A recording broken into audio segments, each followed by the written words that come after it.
From Washington, this is VOA News.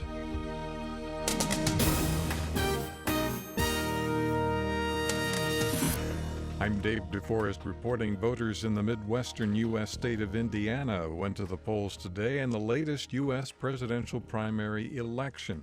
Shortly after the polls closed, Republican frontrunner Donald Trump was projected by networks to be the winner, beating Texas Senator Ted Cruz and Ohio Governor John Kasich. The victory is believed to put Trump on the path to clinching the Republican Party's presidential nomination. On the Democratic side, former Secretary of State Hillary Clinton held a slim lead over Vermont Senator Bernie Sanders as the vote count began, but media reports say the contest is too close to call. A team led by the U.S., Russia, and the UN is working to finalize a plan that could lead to the restoration of a cessation of hostilities in Syria, where fighting between the government and rebels could hinder efforts to fight the Islamic State group. U.S. Secretary of State John Kerry said military-to-military teams are working on details. He commented Tuesday, a day after holding emergency talks in Geneva with officials including UN Special Envoy for Syria Staffan de Mistura. Kerry also spoke by phone to Russian Foreign Minister Sergei Lavrov. A U.S. Navy SEAL has been killed by enemy fire during an Islamic State attack on a Kurdish Peshmerga position in northern Iraq. The death was announced Tuesday in Germany by Defense Secretary Ash Carter. An American service member has been killed in Iraq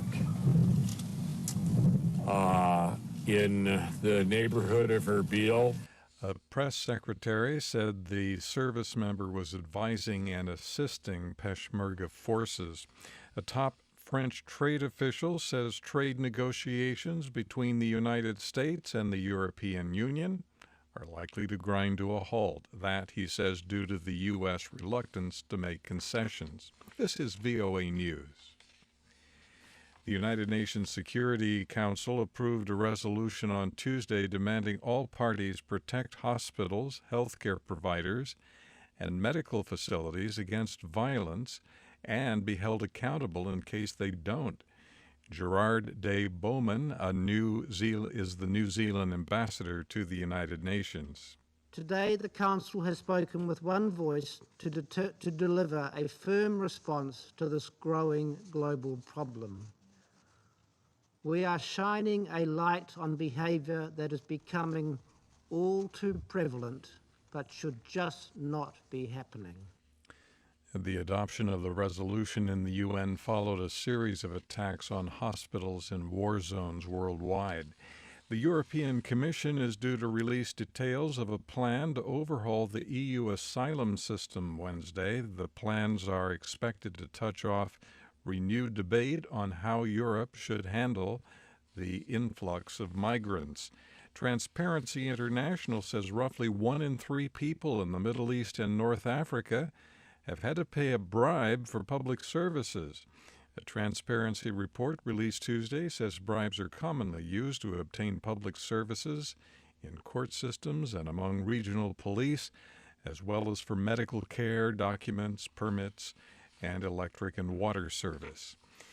The rights group Amnesty International says more than 1,000 Iraqis are being held without charge at makeshift counterterrorism centers throughout the country. Amnesty says many of the detainees were taken when Iraqi forces recaptured their towns from Islamic State forces. Many are suspected of collaborating with the militant group. Counterterrorism officers tell Amnesty they lack personnel to carry out investigations in a timely manner and don't have the resources to treat detainees humanely. The governor of the southeastern U.S. state of Georgia has vetoed a bill backed by his fellow Republicans that would have allowed college students to carry concealed guns on campuses across the state. Tuesday's veto came nearly a month after Governor Nathan Deal angered many in his state by vetoing religious liberty legislation that would have extended legal protections to opponents of same-sex marriages. Nigeria's vice president says the previous government stole some $15 billion of public money through fraudulent arms agreements. Vice President Yemi Osinbajo said Tuesday the money was lost due to corrupt practices in security equipment spending during the administration of former President Goodluck Jonathan. The Kenyan Red Cross has located the father of a baby who was rescued from the rubble of a collapsed building more than 3 days after the building came down. The Red Cross reported the early morning rescue, saying the baby girl was taken to a Nairobi hospital with dehydration, but no sign of other physical injuries. In Washington, I'm Dave DeForest. That's the latest world news from VOA.